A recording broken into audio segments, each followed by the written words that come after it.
The headlines say it all. Women willing to risk everything. If I went with 50,000, I will leave with nothing. Putting their homes, family, and freedom on the line to feed a gambling addiction.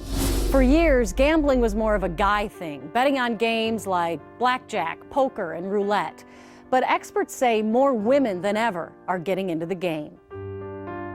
We ended up filing bankruptcy and didn't want to stop there. At first it was fun, but then it turns into desperation. That you hate everything that this person is doing, and it's you. It's called the hidden addiction. While men are considered action gamblers, it's estimated that 95% of women prefer solitary options like playing slots and video poker for one main purpose. With women, we're looking at more of the wanting to escape and what are they trying to escape from? You know, what is empty in their lives? What isn't being met?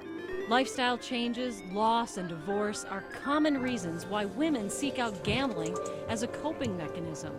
The adrenaline high, however, can soon trigger the physical need to just keep gambling. It can be as short as 6 months, and we rarely see that in other addictions or in the male population as much. Today, more women have the financial resources to gamble, as well as easy access to a variety of gambling options, from pull tabs to the lottery to the casino. For some, however, social gambling is not an option. What does it feel like when you walk into that casino? Like you're home.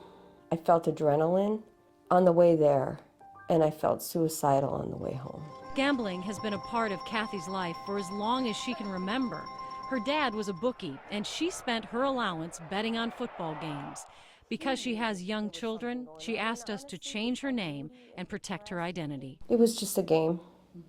Just like playing Sorry, only I pulled out the Tripoli and got all the kids in the neighborhood to bring all their money, and I wouldn't let them go home till I won it all. But it wasn't until the casinos opened in the Twin Cities area that her gambling escalated from that of a pastime to a full-blown addiction. You get up every morning and you have to brush your teeth.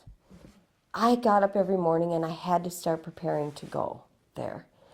And there are many times I drove there and didn't want to go there, but I just went anyway because it was habitual. On the outside, Kathy had the perfect life. 4 children, a loving husband, and a multi-million-dollar home in the suburbs.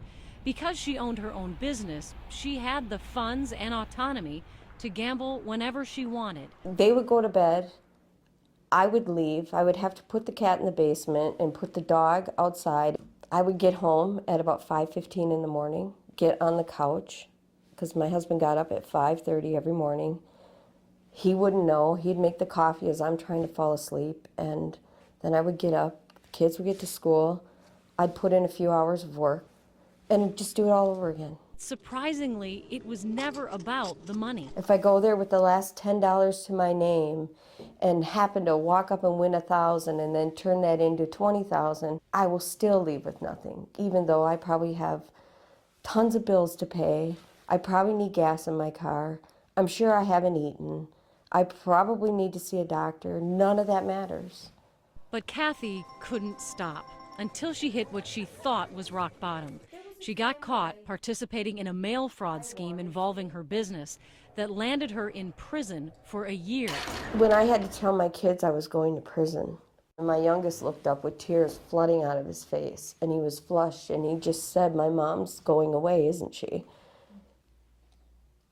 That moment I'll never forget. Kathy walked out of that prison with nothing. No husband, no job, no car. Unable to cope with her disconnected life, she went back to her comfort place, the casino.